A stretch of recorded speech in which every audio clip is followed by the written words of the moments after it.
जय हिंद विद्यार्थियों। Current affairs की इस क्लास में आप सभी का स्वागत है। आज का पहला प्रश्न है, भारत और न्यूजीलैंड के उद्योग और उद्योग संघों के बीच पहली गोलमेज संयुक्त बैठक 8 जून 2023 को कहाँ आयोजित हुई है? तो यह नई दिल्ली में आयोजित की गई है। किसके मध्य की गई है? तो भारत और न्यूजीलैंड उद्योग और उद्योग संघों के बीच आयोजित हुई है। स्कूली शिक्षा में हाल की प्रगति पर 9 जून 2023 से 3 दिवसीय राष्ट्रीय सम्मेलन कहाँ आयोजित किया गया है? तो यह जालंधर में आयोजित किया गया है। जालंधर कहाँ है? पंजाब में है। पंजाब की राजधानी क्या है? चंडीगढ़ है। और पंजाब के वर्तमान में मुख्यमंत्री भगवंत मान है। ध्यान रखें कि पंजाब को प्राचीन काल में पेप्सू के नाम से जाना जाता था। पेप्सू का फुल फॉर्म होता है, आप लोग कमेंट में बताइएगा, PEPSU, पेप्सू, जो कि पंजाब का पूर्व नाम है। इसका पूर्ण रूप क्या होता है? भारत 5 जून 2023 को रक्षा औद्योगिक सहयोग के लिए किस देश के साथ मिलकर एक रोड मैप तैयार किया है? अमेरिका के साथ मिलकर एक रोड मैप तैयार किया है, जिसका उद्देश्य रक्षा औद्योगिक सहयोग को बढ़ावा देना है। अमेरिका की राजधानी वाशिंगटन DC है। अमेरिका के राष्ट्रपति जो बाइडेन है। 4 जून 2023 को केंद्रीय मंत्री डॉक्टर जितेंद्र सिंह ने 2 दिवसीय लैवेंडर उत्सव का उद्घाटन कहाँ किया है? तो भद्रवाह में किया है। भद्रवाह कहाँ है? जम्मू कश्मीर में स्थित है। राष्ट्रीय जन सहयोग और बाल विकास संस्थान ने 29 से 31 मई 2023 तक दिल्ली में मिशन शक्ति के तहत किस विषय पर एक ऑनलाइन कार्यशाला आयोजित की गई है? तो संचार और परामर्श कौशल पर। भारत और वियतनाम ने 31 मई 2023 को तीसरी समुद्री सुरक्षा वार्ता कहाँ आयोजित की है? नई दिल्ली में आयोजित की गई है। केंद्रीय मंत्रिमंडल ने कब सहकारी क्षेत्र में विश्व की सबसे बड़ी अनाज भंडारण क्षमता बनाने के लिए 1 लाख करोड़ रुपए के कार्यक्रम को मंजूरी प्रदान किया है? तो 31 मई 2023 को प्रदान किया है। कृषि और किसान कल्याण मंत्रालय भारत सरकार द्वारा कृषि एवं किसान कल्याण मंत्रालय भारत सरकार द्वारा 31 मई 2023 को प्रति बूंद अधिक फसल PDMC पर एक राष्ट्रीय कार्यशाला का आयोजन कहाँ किया गया है? भारत की राजधानी नई दिल्ली में किया गया है। वित्त वर्ष 2022-23 में कौन सा देश भारत में चौथा सबसे बड़ा निवेशक रहा है? तो UAE 2022-23 में सबसे बड़ा निवेशक रहा है। 23 जून 2023 को भारत के इस्पात और एल्युमिनियम उत्पादों को बाजार पहुंच प्रदान करने पर हाल ही में किस देश ने सहमति जताई है? संयुक्त राज्य अमेरिका के द्वारा जताई गई है। ध्यान रखेंगे कि संयुक्त राज्य अमेरिका 4 जुलाई 1776 को जॉर्ज वाशिंगटन के नेतृत्व में स्वतंत्र हुआ था, इसलिए अमेरिका की राजधानी का नाम वाशिंगटन पड़ा और अमेरिका के पहले राष्ट्रपति जॉर्ज वाशिंगटन बनाए गए। चलिए अगला क्वेश्चन देख लेते हैं। रिजर्व बैंक के अनुसार 2023-24 में उपभोक्ता मूल्य सूचकांक आधारित मुद्रास्फीति कितने प्रतिशत रहने का अनुमान है? तो 5.1% मुद्रास्फीति रहने का अनुमान लगाया गया है। भारतीय रिजर्व बैंक के गवर्नर शक्तिकांत दास ने 6 जून 2023 को किस नाम से वित्तीय समावेशन डैशबोर्ड लॉन्च किया है? अंतर्दृष्टि के नाम से लॉन्च किया है। भारतीय रिजर्व बैंक की स्थापना आरबीआई एक्ट 1934 के तहत 1 अप्रैल 1935 में हुई थी। इसका मुख्यालय कहाँ है? मुंबई में स्थित है। भारत डिजिटल भुगतान के मामले में शीर्ष देश बन गया है। माई जीओवी इंडिया द्वारा जारी किए गए आंकड़ों के अनुसार भारत में वर्ष 2023 में कितने ऑनलाइन ट्रांजैक्शन किए गए हैं? तो कुल 89.5 मिलियन ऑनलाइन ट्रांजैक्शन एक वर्ष के दौरान भारत में किए गए हैं। INS सुनयना, नाम क्या है? INS सुनयना ने ओशन रिंग ऑफ योगा की थीम के तहत समुद्री पड़ोसियों के साथ द्विपक्षीय संबंधों को मजबूत करने के उद्देश्य से 20 से 23 जून तक किस देश का दौरा किया है? केन्या का दौरा किया है। केन्या की राजधानी क्या है? नैरोबी है। ध्यान रखें, यहीं पर UNEP यानी यूनेप का मुख्यालय भी स्थित है। चलिए अगला क्वेश्चन देखते हैं कि 25 जून 2023 को एशियाई विकास बैंक यानी ADB एशियन डेवलपमेंट बैंक व्यापार, निवेश और पर्यटन को बढ़ावा देने के लिए किस देश को 40 करोड़ अमेरिकी डॉलर का ऋण देने की घोषणा किया है? बांग्लादेश को यह ऋण देने की घोषणा की गई है। बांग्लादेश की राजधानी ढाका है। बांग्लादेश के प्रधानमंत्री शेख हसीना है।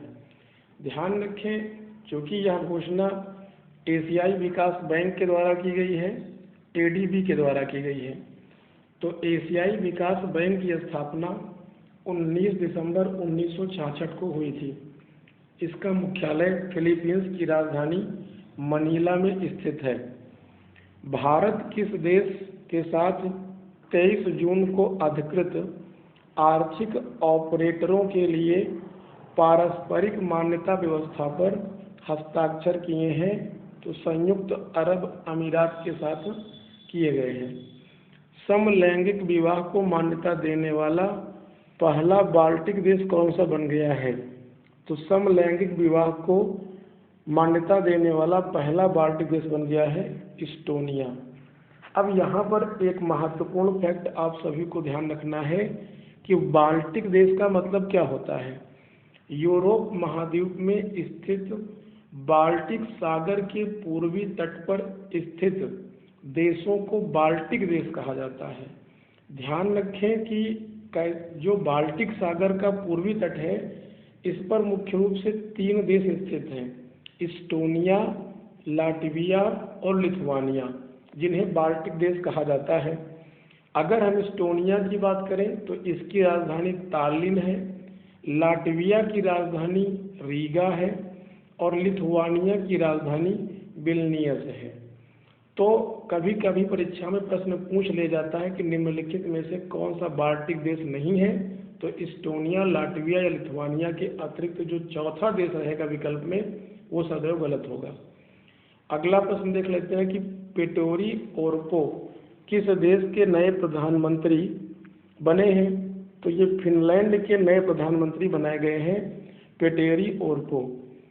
फिनलैंड की यदि बात करें तो फिनलैंड यूरोप महाद्वीप का एक देश है जिसकी राजधानी हेलसिंकी है। फिनलैंड को 1000 झीलों का देश भी कहा जाता है।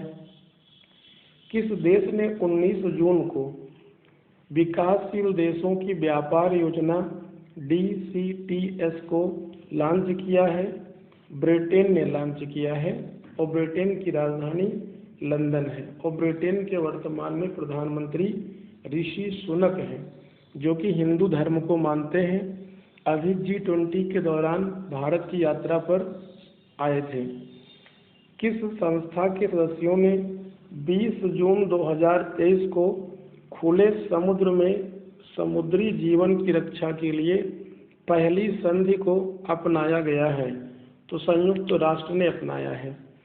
किस संगठन ने समुद्र में पाइपलाइन और डेटाबेस केबल को हमले से बचाने के लिए एक नए केंद्र की स्थापना की है? तो उसका नाम होगा उत्तरी अटलांटिक संधि संगठन के द्वारा पाइपलाइन और डेटा केबल हमले से बचाने के लिए केंद्र की स्थापना की गई है। यदि उत्तरी अटलांटिक संधि संगठन की बात करें तो इसकी स्थापना 4 अप्रैल 1949 ईस्वी को हुई थी। इसका मुख्यालय ब्रुसेल्स में है, जो कि बेल्जियम की राजधानी है। ध्यान रखें कि नाटो अक्सर चर्चा में रहता है। रसिया और यूक्रेन के मध्य हो रहे द्विपक्षीय युद्ध में नाटो का अहम रोल है, क्योंकि यूक्रेन लगातार नाटो में शामिल होने के लिए प्रयासरत है, जो रसिया होने से मना कर रहा है। यदि नाटो की बात करें तो ये उत्तरी अटलांटिक संधि संगठन है, यानी अटलांटिक महासागर के उत्तरी तट पर लगे हुए देशों की एक सैन्य संगठन है नाटो। किस संस्था ने सर्वसम्मति से शहीद शांति सैनिकों के लिए एक नई स्मारक दीवार स्थापित करने के लिए एक प्रस्ताव को अपनाया है, जिसे भारत द्वारा लाया गया था? तो यह प्रस्ताव संयुक्त राष्ट्र महासभा के द्वारा अपनाया गया है और इसको बनाने का प्रस्ताव भारत सरकार की ओर से लाया गया था। विश्व बैंक ने दक्षिण एशिया में अपनी पहली समर्पित सड़क सुरक्षा परियोजना किस देश में शुरू किया है? तो बांग्लादेश में शुरू की गई है। बांग्लादेश की राजधानी क्या है? ढाका है। और बांग्लादेश की प्रधानमंत्री शेख हसीना है। बांग्लादेश की मुद्रा टका है और बांग्लादेश की संसद को जातीय संसद कहा जाता है। और बांग्लादेश में गंगा नदी को पद्मा कहा जाता है और बांग्लादेश में ब्रह्मपुत्र नदी को जमुना कहा जाता है। संयुक्त राष्ट्र विश्व खाद्य कार्यक्रम ने हाल ही में अस्थायी रूप से किस देश को दी जाने वाली खाद्य सहायता को रोक दिया है? तो इथियोपिया को यह खाद्य सुरक्षा रोक दी गई है। और अभी हम लोगों ने ऊपर बात किया है कि इथियोपिया एक यूरोपीय देश है और यह बाल्टिक देशों के अंतर्गत आता है। इथियोपिया एक अफ्रीकी देश है और इसकी राजधानी आदिस अबाबा है। जून महीने में पड़ने वाली पूर्णिमा के दिन पोषण पोया पर्व किस देश में मनाया जाता है? श्रीलंका में मनाया जाता है। श्रीलंका की राजधानी क्या है? जयवर्धनेपुरम कोट्टे है। अगला प्रश्न है बेटा कि G20 की भारतीय अध्यक्षता में रोजगार कार्य समूह EWG की तीसरी बैठक 2 जून 2023 को कहाँ संपन्न हुई है? जिनेवा में। और जिनेवा कहाँ है? स्विट्जरलैंड में है। ब्रिक्स देशों के विदेश मंत्रियों की बैठक 1 से 2 जून 2023 को कहाँ आयोजित की गई है?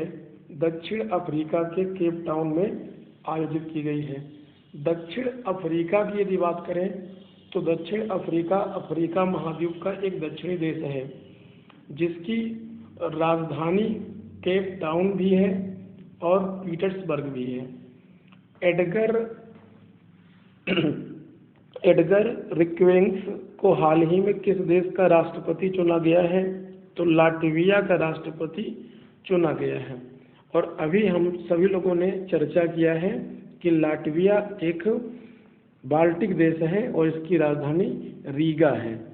भारत की G20 अध्यक्षता के तहत कब से कब तक जिनेवा स्विट्जरलैंड स्थित ILO मुख्यालय में रोजगार कार्य समूह की तीसरी बैठक आयोजित की गई है? तो 31 से मई से लेकर के 2 जून तक आयोजित की गई है। किस देश ने 15 जून 2023 को एक साथ 41 सैटेलाइट को स्पेस में लॉन्च किया है? तो यह चीन के द्वारा किया गया है। चीन की राजधानी बीजिंग है और चीन के वर्तमान राष्ट्रपति शी जिनपिंग हैं। ध्यान रखें, शी जिनपिंग अपने तीसरे कार्यकाल के लिए चीन के राष्ट्रपति बने हैं। आज की क्लास को यहीं तक रखते हैं। धन्यवाद। पढ़ते रहिए, मस्त रहिए।